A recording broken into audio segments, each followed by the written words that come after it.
তুমি হয়তো জানো না বাবা, আমি অনেক ভালো আছি। আমি অনেক ভালো একটা ফ্যামিলি পাইছি। তোমার কথা অনেক বেশি মনে পড়ে বাবা।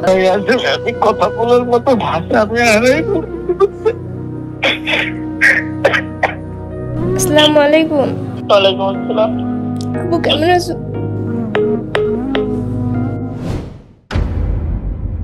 আমি ছোটবেলা থেকেই অনেক ভালো পড়াশোনা করতাম, পড়াশোনায় আমি অনেক ভালো ছিলাম। তখন আমার আব্বু চাইতো আমার মেয়ে ভালো রেজাল্ট করবে, আমার মেয়ে ভালো করবে, এই জন্য আমি অনেক পড়াশোনা করতাম। আমি গোল্ডেন এ প্লাস পাই, আমার আব্বু অনেক খুশি হয়। সেরকমভাবেই পড়াশোনাটা অনেক সুন্দরভাবে করতাম। তো একদিন রাত্রেবেলা আমি ফোন দেখছি, ওই দিন আমার ঘুম হইতাছে না, তো আমি ফোন দেখছি। ফেসবুক স্ক্রল করতে করতে হঠাৎ করে একটা কমেন্ট দেখলাম। ওই কমেন্টে আমি একটা রিপ্লাই করলাম। আমি কমেন্টে রিপ্লাই করি না, বাট কমেন্টে রিপ্লাই করলাম। তো রিপ্লাই করার পরে আবার একটা কমেন্ট আসলো। এরপরে ওই কমেন্টের রিপ্লাই করতে করতে আমাদের প্রায় 10টা কমেন্ট হলো। এরপরে আমরা ইনবক্সে কথা বললাম, হাই হ্যালো, এই সব কথার পরে 2-3 দিন আমরা কথা কন্টিনিউ করলাম। ফার্স্টে আসলে সিরিয়াস ছিলাম না, তো এমনিতে কথা বলতাম টুকটাক, হাই হ্যালো বাই। ও আমাকে অনেক মেসেজ দিল, আমি মাঝে মাঝে অনেক ইগনোর করতাম। তারপরে আমরা কথা বললাম। এরপরে সে হঠাৎ করেই মানে আমাকে বলছে যে আমার ভালো লাগছে, এমনভাবেই বলতেছে তোমার আমার অনেক ভালো লাগে। কয়দিনের মাথায়? 6-7 দিন। তখন আমি বললাম না, আমি কোনো রিলেশনে যাব না, আমি একদম ডিরেক্ট বিয়ে করব। ও বললো আচ্ছা আমি তো জব করি, তাইলে আমরা বিয়ে করে ফেলি, তোমার ফ্যামিলিকে বলো। তারপরে আমি আমার আম্মুর সাথে ব্যাপারটা শেয়ার করি। আমি আমার আম্মুকে বলি, পরে আম্মু বলে আচ্ছা আমার সাথে কথা বলো, আমি কথা বলি, দেখি কেমন ছেলে। তো আম্মুর সাথে ওর কথা বলাই, পরে আমার চাচ্চু সে সব খোঁজ খবর নেয়। চাচ্চুও বলে আচ্ছা দেখি আমরা। আমার বড় ভাইয়া ও খোঁজ খবর নেয়, বলে আচ্ছা দেখি, কিছু টাইম দাও আমাদের। পরে টাইম দেওয়া হলো, পরে আমাদেরও কথা এইদিকে চলতেছে। পরে আমার চাচ্চু একদিন হঠাৎ করে আমার আম্মুকে ফোন দিয়ে বলছে ওই ছেলের সাথে যেন ও কথা না বলে। আমি বললাম কেন? আমার বাবা নাই, সেই কারণে হচ্ছে তারাও চায় না যে এমন একটা ভাঙা একটা ফ্যামিলিতে মেয়েকে দিতে। পরে বললো চাচ্চু খোঁজ খবর নিছে, ছেলের বাবা নাই, ছেলের ফ্যামিলি কত দূর ঢাকায়, আর আমাদের কোথায় খুলনা বাগেরহাটে, অনেক দূরে হয়ে যাবে, আর তুমি একটা মেয়ে, তোমার আমরা এত দূরে বিয়ে দিব না, তোমার আব্বুর কানে যেন যায় না। তারপরে আমার আব্বুকে আবার একটু সবাই ভয় পায়, তো এই জন্য। তো এইটা নিয়ে পরে ওর সাথে আমার একটু কথা একটু কাটাকাটি হয়, এটা নিয়ে একটু ঝামেলা হয়। এরপরে আমরা বলি না আমরা আর কথা বলবো না, পরে আমরা কথা বলা অফ করে দেই। এরপরে আমাদের 5 দিন কথা বলা অফ ছিল, 5 দিন পরে আবার আমরা কথা বলি। তারপর আমি আমার ফ্যামিলিকে বলি। আমার আম্মু হচ্ছে অনেক ফ্রেন্ডলি, তখন হচ্ছে ওর সাথে আমার আম্মু কথা বলে এবং আমার আম্মু সবাই হচ্ছে মাইনা নেয়। তো এরপরে আবার আমরা কথা বলতেছি, এর মধ্যে আম্মু হঠাৎ একদিন দেখছে আমি কথা বলি। পরে আম্মু আমারে বলছে যে তুমি কি চাও এটা তোমার বাবার কানে যাক। তো ওই দিন আম্মু হঠাৎ করে চাচ্চুরে ফোন দিয়ে বলতেছে যে মেয়ে তো বিগড়ে গেছে, মেয়ে তো কথা বলতেছে ছেলের সাথে, এখন কি করবো। পরে আমার চাচ্চু বলতেছে ওর কাছ দিয়ে ফোন নিয়ে নেন। তো আমি ওরে সবটা জানাইলাম যে আমার চাচ্চু আমার ফোন নিয়ে নিতে চাইতেছে, এসে বলতেছে আমার ফোন নিয়ে নিবে, এখন আমরা কি করব। আমার বলতেছে আচ্ছা আমরা দুইজনই একটু টাইম নেই, একটু ভাবি, দেখি আমাদের কি করা যায়। পরে আমরা দুইজনই ভাবতেছি যে কি করা যায়। ও বলল যে আমি 24 তারিখে ছুটি নেই, 24 তারিখে আসি, তোমাকে নিয়ে আসি। তো আমি ভাবলাম যখন ও আসতে চায় ও আসুক, আমি ওর সাথে যাই।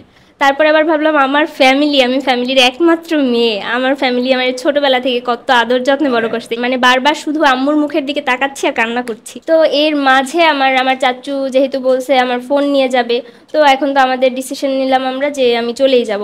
রেডি হচ্ছি, আর ওই সময়টা মানে আমি ভাবছি আমার ফ্যামিলি ছেড়ে, আমি ফ্যামিলির একমাত্র মেয়ে, আমি ফ্যামিলি ছেড়ে যাব, বা আমি তো ওকে কখনো দেখি নাই, ওর ফ্যামিলি সম্পর্কে আমার কোনো আইডিয়া নেই, আমি তেমন জানি না যে ওর ফ্যামিলি কেমন।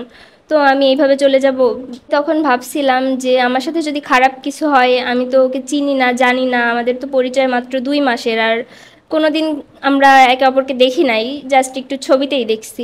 তো আমার যদি কোনো বিপদ হয় এটা নিয়ে একটু ভয় ছিল আমার মনে। পরে আম্মুর সাথে ওই দিন রাত্রেবেলা, যেই দিন আমি আসি তার আগের দিন রাত্রেবেলা আম্মুর সাথে অনেক গল্প করি। আমার বিয়ের ব্যাপারেই আম্মু কথা বলতেছিল, আমাকে অনেক কাছে বিয়ে দেবে, আমি সব সময় বাসায় আসতে পারবো, এমন কথাই আম্মুর সাথে অনেক কথা হয়।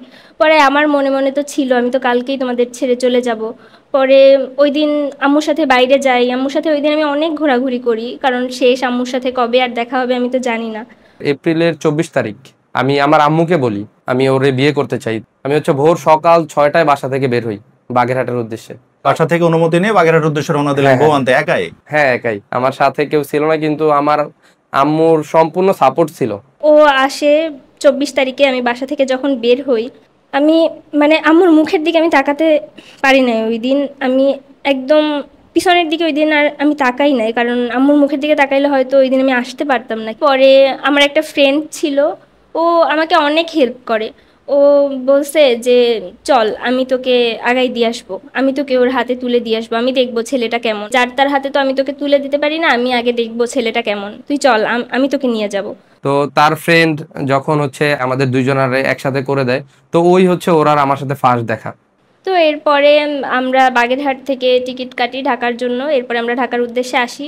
ঢাকায় আসার পরে আসছি আপনার হচ্ছে কোর্টে, আমার আম্মু এইখান থেকে কোর্টে গেছে, ঢাকা জর্জ কোর্টে। ওর আম্মুর সাথে আমার ফার্স্ট দেখা হয় কোর্টে। কোর্টে দেখা হওয়ার পরে ওর আম্মু আমাকে মানে জড়িয়ে ধরে অনেকক্ষণ কান্না করে। তার মায়ের সাথে কি আপনি তার আগে ফোনে কথা হ্যাঁ, বলেছিলেন? বিয়ের আগে অনেকবার কথা বলছি। আর এই যে আমি আসবো এই ব্যাপারেও আমার সাথে অনেক কথা হয়েছে, তার আমার একটু সাহস দিছে, এই কারণে আমি একটু সাহস পাইছি। তারপরে হচ্ছে কাজী সাহেব আসলো, আমাদের বিয়ে সম্পন্ন হইলো, আমাদের বাসায় ওরে নিয়ে আসি। পরে যেই দিন আমরা বিয়ে করি ওই দিন রাত্রে 7টা বাজে ও বলছে তোমার আম্মুকে একটা কল দাও। ফোন তো সারাদিন অফ ছিল, সবাই অনেক ফোন দিছে। পরে আমি আম্মুকে কল দেই 7টা বাজে, তখন আম্মু কলটা ধরে আম্মু কান্না করে দেয়। আম্মু কিছু বলতে পারতেছে না, সে শুধু কান্না করতেছে। পরে আমি বলি আম্মু আমি অনেক ভালো আছি, আমি আলহামদুলিল্লাহ ভালো আছি, আমি ঠিক আছি, তুমি টেনশন করো না, এটা বলে আমি ফোন রাইখা দিই। পরে আম্মু আবার ফোন দেয়, ফোন ধরি। ধরার পরে আম্মু বলতেছে যে তোমার আব্বু তো এইদিকে আমাদের অবস্থা খারাপ করে ফেলতেছে, এইদিকে অনেক চিল্লাচিল্লি করতেছে। পরে আম্মু কান্নাকাটি করে, আম্মু বলে আচ্ছা তুমি ভালো আছো, এইটাই আমার কাছে সব কিছু, তুমি ভালো থাকো, তুমি আমার একটু ফোন দিও, একটু জানাইও তুমি কেমন আছো।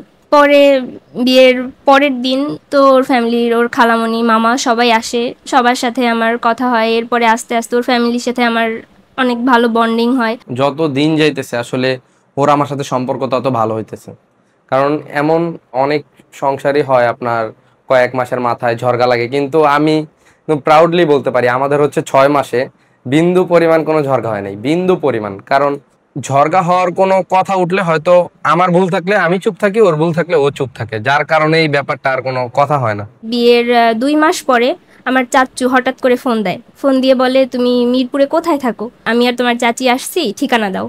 তো আমার চাচু বলল তোমার বাবাকে বলবে না আমরা আসছি। তারপরে বললাম আচ্ছা, ঠিকানা দিলাম। তো চাচু ওর বাসায় আসলো, ওর বাসায় আসলো, চাচুর সাথে দেখা হলো। চাচু আমাকে একটু বকাবকি করলো, তো বকাবকি করলেও সে অনেক কান্নাকাটি করে। মানে আমি সবার আদরের ছিলাম, আমি আমাদের বংশের বড় মেয়ে ছিলাম, তার উপরে একটাই মেয়ে, একটু আদরের ছিলাম। তো চাচু একটু কান্নাকাটি করে। এরপরে এই চাচুর সাথে এই যে আমাদের একটা বন্ডিং ভালো হলো, চাচু ওর সাথে কথা বলছে, আমার সাথে কথা বলছে। এরপরে চাচু যাওয়ার পরে আমার বাবাকে ফোন দেয়, ফোন দেওয়ার পরে বলার পরে আমার বাবা বলছে তুমি কেন গেছো, তোমার সাথে আর আমার কোনো কথা নেই, তোমার সাথে আর আমার আপনার বাসায় যোগাযোগ যেহেতু থাকবে আপনার না। চাচু আসছে হ্যাঁ। এই জন্য আপনার বাবা তার ভাইকে এই কথা বলছে হ্যাঁ। যে তোমার সাথে আর কোনো সম্পর্ক নাই। হ্যাঁ, কারণ আমার বাবার আমি একটু অনেক বেশি আদরের ছিলাম, এই জন্য মানে আমার উপরে অনেক বেশি অভিমান। তো পরে কি করার, আমার চাচু বলছে আচ্ছা তোমার বাবা তো আমার সাথে কথা বলবে পরে, কিন্তু আমি তোমাদের সাথে সম্পর্কটা নষ্ট করব না, তোমাদের সাথে আমার কথা হবে রেগুলার। পরে চাচুর সাথে কথা হইতো, আম্মুর সাথে বাসায় কথা বলতাম। তো আম্মুর সাথে যে আমরা কথা বলি এটা আব্বু জানতো না, আব্বু চাইতো না যে আমরা আম্মুর সাথে কথা বলি। আম্মুকে বলছে যে তুমি ওদের সাথে কোনো যোগাযোগ রাখবে না। তো আব্বু তো ঢাকায় থাকে, যখন ছুটিতে যাইতো 2-3 দিনের জন্য, আমরা তখন আম্মুকে আর ফোন দিতাম না। আব্বু জানতো না যে আমরা আম্মুর সাথে কথা বলি। তো এরপরে আমাদের বিয়ের যখন 3 মাস, আমাদের বিয়ের যখন 3 মাস, তখন আমার আন্টি বলে যে আসো তোমরা আমার বাসায় আসো, আমার বাসার পাশেই, আমার বাসা দিয়ে 5 মিনিট আমার আন্টির বাসা। তো বলছে যে আসো আমার বাসায় আসো। তো পরে আমার আম্মু বলে যে আচ্ছা আসো তোমরা। পরে আমার চাচ্চু আসে, আমার সেই চাচ্চু আসে আমাদের দুইজনকে নিয়ে যায়। তারপরে আমাদের গ্রামের বাড়িতে, একদম আমার দাদু বাড়িতে আমরা যাই। তো ওইখানে যাওয়ার পরেও আমার আব্বু বলছে যে চাচুর সাথে কথা বলবেন না, চাচু কেন আমাদের নিয়ে গেল। আমরা ওইখানে 2 দিন ছিলাম। পরে আমার বাবা যখন জানে যে আমরা বাড়িতে গেছি, তো এরপরে আমার বাবা অনেক ঝামেলা করে, আমার মায়ের সাথে অনেক ঝামেলা করে, অনেক ঝামেলা হয়। তার মানে এখন পর্যন্ত আপনার বাবা ব্যাপারটা মেনে নেয় নাই? না, ব্যাপারটা হচ্ছে এরকম হচ্ছে, এখন ওনাকে হয়তো বা সবাই বুঝাইছে যে পোলাপান যেহেতু একটা কাজ করেই ফেলছে, তোমারই তো মেয়ে, তুমি মাইনা নাও। তো উনি মাইনা নিছে বলতে কেমন মানা, আমাদের হচ্ছে গ্রামে যাইতে বলছে যে তোমরা গ্রামে আসো। তো আমরা এবার হচ্ছে গেছি, যাওয়ার পরে হচ্ছে উনি আসে নাই, কিন্তু ওই যে আর কি একটু অভিমান আছে এখনো তার ভিতরে। আমার বাবা এমন একজন মানুষ, মানে অনেক বেশি অভিমান করে ফেলছে। অভিমান করার কথা না, একজন বাবা একজন মেয়েকে, তার সন্তানকে যতটা আদর দিয়ে মানুষ করে ভালোবাসে, সেই সন্তান যখন বাবার সাথে এরকম করে, কষ্ট পাওয়াটা খুব স্বাভাবিক। তার তো সামাজিক একটা দায়বদ্ধতা আছে, সামাজিক একটা প্ল্যান ছিল হয়তো ওনার। আপনি তার বড় মেয়ে, আপনি বংশের বড় মেয়ে, আপনার হয়তো ধুমধাম করে বিয়ে দেবে, তার হয়তো অনেক স্বপ্ন ছিল। সমাজে একটা সম্মান ছিল, সেই সম্মানটা তো তার হারাইছেন আপনার কারণে। এই কারণে আমরা সবাইকে এইসব ব্যাপারে নিরুৎসাহিত করি। প্রোগ্রামগুলো প্রচার করার কারণ একটাই, যে আমরা এই ব্যাপারগুলো থেকে ভুল ভ্রান্তিগুলো মানুষকে বুঝিয়ে দেওয়ার জন্য, একটু বলার জন্য। এই কাজগুলো করা ঠিক না, কারণ যখন আপনি বাবা হবেন, আপনি মা হবেন, তখন আপনার সন্তান যখন এরকম করবে, তখনই আসলে প্রকৃত ব্যাপারটা আপনি বুঝতে পারবেন যে এই কাজটা করা আপনার কতখানি ভুল ছিল। আমরা সরাসরি আপনার বাবার সাথে একটু যোগাযোগ করতে চাই। আসসালামু আলাইকুম। ওয়ালাইকুম আসসালাম। তো আমাদের প্রোগ্রামে আপনার মেয়ে এবং তার জামাই আসছে। আসার পর আমরা যে ঘটনাটা শুনেছি, যে আপনার অনুমতি না নিয়ে আপনার মেয়ে আপনার সাথে যা করেছে এবং আপনি এখন পর্যন্ত তার সাথে কথা বলেন না, যে একটা বাবা মা কত যত্ন করে একটা বাচ্চাকে মানুষ করে, এবং শুনলাম যে আপনার মেয়ে বংশের বড় মেয়ে। অবশ্যই আপনার একটা প্ল্যান ছিল ধুমধাম করে বিয়ে দেওয়ার, সমাজে আপনার একটা সম্মান আছে। তো যখন নিজের মেয়ে এরকম করে, তখন তো অবশ্যই মাথাটা হেট হয়ে যায়। ভাই আসলে আমি কথা বলার মতো ভাষা আমি হারাই ফেলেছি। ভাই ভাই আমার এভাবে কান্না করুন না, একটু নিজেকে সামলান। আপনাকে ফোন দেওয়ার একটাই কারণ, যে আসলে সন্তানদেরও বোঝা উচিত যে একটা বাবার কতখানি কষ্ট হয়। এই ফিলিংসটা আপনি কখনো বোঝাতে পারবেন না তাকে বলে, যে আপনার কতখানি কষ্ট হয়েছে। কিন্তু অন্তত আপনার এই কষ্টের কথাগুলো শুনে যদি কোনো সন্তান এসব কাজ থেকে বিরত থাকে, আমাদের উদ্দেশ্য সফল হবে। একটু যদি আপনি কিছু বলতেন।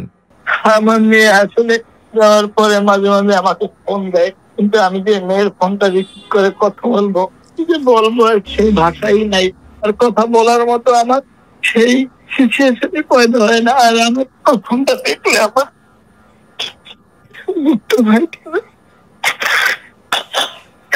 সরি ভাই। ভাই অসুবিধা নাই, কিন্তু আপনাকে একটা কথা বলবো, আমার চোখ দিয়েও পানি পড়ছে আপনার কথা শুনে। আসলে আমরাও তো বাবা, আমাদের সন্তানরা হয়তো এখনো বড় হয়নি, বিয়ের বয়স হবে। তো আসলে কোনো বাবার জন্য ব্যাপারটা সুখকর না। আপনাকে কষ্ট দেওয়ার জন্য আপনাকে আপনার এভাবে আপনি যে কাঁদতেছেন, এটা আমাদের কাছে মেনে নিতে অনেক কষ্ট হচ্ছে। আমাদের কাছে নিজেকে অপরাধী মনে হচ্ছে যে আপনাকে কান্না করালাম। কিন্তু আসলে আপনার এই কথাগুলোর জন্য যদি কোনো সন্তান তার ভুল বুঝতে পারে, ভবিষ্যতে এরকম ভুল করা থেকে বিরত থাকে, তাহলে হয়তো আমাদের ভালো লাগবে। আপনি প্লিজ নিজেকে একটু সামলান। ভাই একটু আপনার মেয়ের সাথে একটু কথা বলেন, মেয়েটা কাঁদতেছে, একটু কথা বলেন প্লিজ। আমি ওদেরকে ক্ষমা করে দিয়েছি। আসলে আমি বিভিন্ন মাইনে নিতাম না, এই বলেই আমি মাইনে নিলাম। যে আমি চিন্তা করলাম যে না, তোর বাপ নাই, তখনই আমি মাইনে নিচ্ছি যে না, আমি সমাজে ওকে প্রতিষ্ঠিত করে আমি দেখাবো যে আসলে হিরো থেকেও হিরো বানানো যায়। এই চিন্তা ভাবনা করছি। কিন্তু আসলে আমার অনেক আশা ছিল মেয়েটাকে নিয়ে, যে মেয়েটা ভালো একটা অবস্থানে, ভালোভাবে লেখাপড়া করবে, ভালো অবস্থানে মেয়েটাকে, আর কিছু না হোক ভালো একটা সুপাত্রের হাতে তুলে দেবো।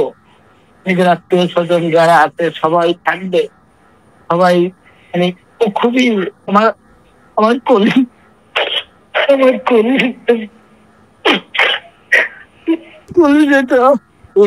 ছিল আমার। ওদেরকে ক্ষমা করে দিচ্ছি, মাফ করে দিচ্ছি। আমার ওদের প্রতি কোনো ক্ষোভ নাই। এখন এই মুহূর্তে আমি কথা বলতে পারবো না, সরি ভাই। হ্যালো, আসসালামু আলাইকুম। আসসালামু আলাইকুম। ওয়ালাইকুম আসসালাম। আপু কেমন আছো?